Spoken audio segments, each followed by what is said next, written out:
we have some new MCU news. Now, according to a new report, Dafne Keen will return as X-23 for the MCU X-Men reboot. Yes. Her most recent appearance as the character was Daredevil. What, not Daredevil. Deadpool and Wolverine. Now, you already said yes. I should have asked if you are a fan of Dafne Keen before I said this. I'm guessing you already are. As X-23, please. I can't get enough of Dafne Keen as X-23. I can't. But that also creates a problem. Because I need to see X-23 stabbing mofos to death. Yes. But are they really going to allow that in the MCU? Is she really going to be able to go edged feral daughter of Wolverine? No. Are we going to settle for a nerf X-23 like we settled for a nerf Punisher in Brand New Day? I'm with you. I like the character. Like, I think the character will be dope no matter what, because you can bring in towards that she loved Logan and the new Wolverine that's on the way, so she can be looked at as like a maybe a type of relationship with that new Wolverine, and she can give some pointers and some tips, even though she's actually grown her now, so she actually fit perfect in. Thinking about it, she would fit so perfect with the new X-Men. Now remember, QG, after Secret Wars, that's when characters probably from Fox, characters from Universal, maybe like they already brought Edward Norton's Hulk story in. So now, because of the three worlds colliding, in the Avengers Doomsday, in the back screen, you see Earths on a collision course. All right. Yes. So these represent probably all three theatrical Marvel universes. So now you can kind of cheat. You're like, oh, well, I like her from this universe. Let's bring her in. Oh, I like Hugh Jackman as Wolverine. Let's bring him in. Oh, I like Chris Evans as Johnny Storm. We saw him in Deadpool Wolverine. Yeah. So you can kind of pick and choose which characters you want to keep, almost like they did in the comic book iteration of the new Secret Wars. Yes, they could do that. It just fits perfectly in to me with picking her to go inside this universe, because it's just like they're all in her early late 20s. She fits perfectly in. She's in that same range group. Like I said, her relationship with Logan. Oh my god, that made me tear up.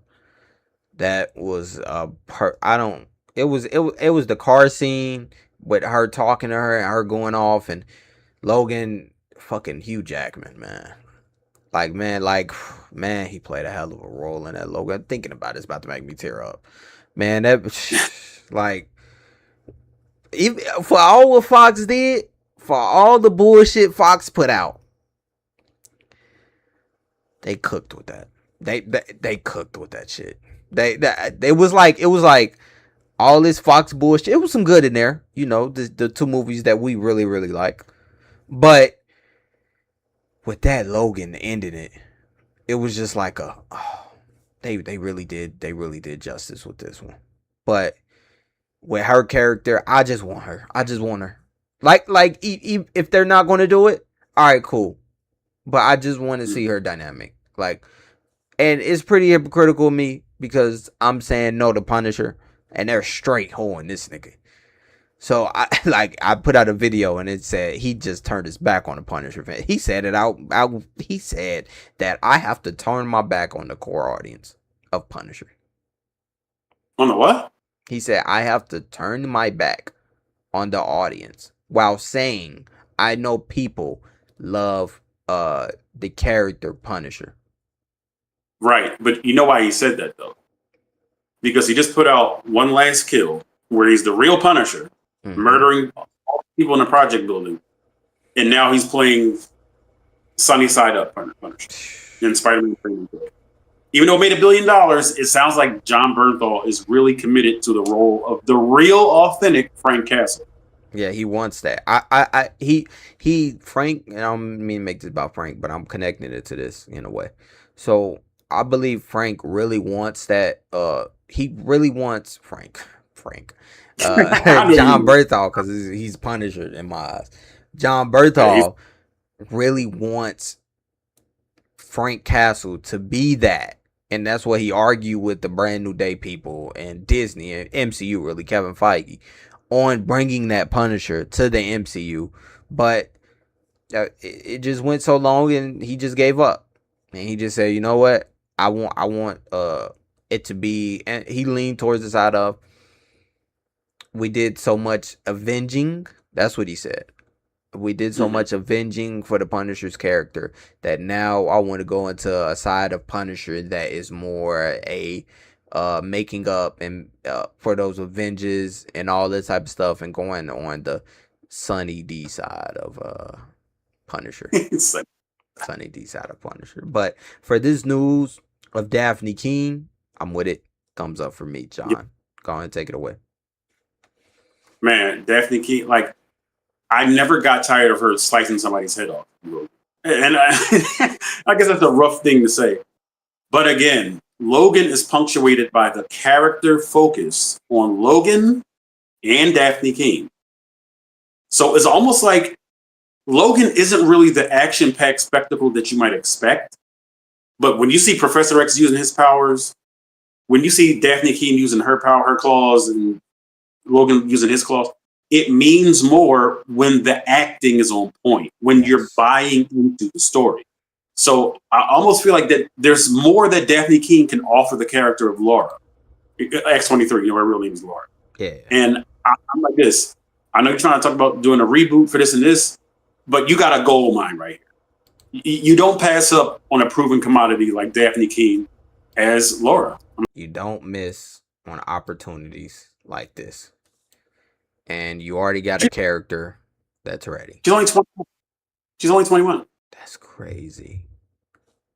So wait, so if she's 21 now, and Logan came out in 2017, so 8 years, she was 13 years old. Yeah, acting chops, man.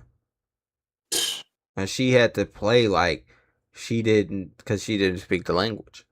So it was a language barrier, and it was, bro. Listen, dog. What's his name? Did Ryan Reynolds work on that movie? Logan or Logan, the idea of Logan, because I remember Ryan Reynolds was one of the first to say it, and Hugh Jackman said it too, that it wanted to be made.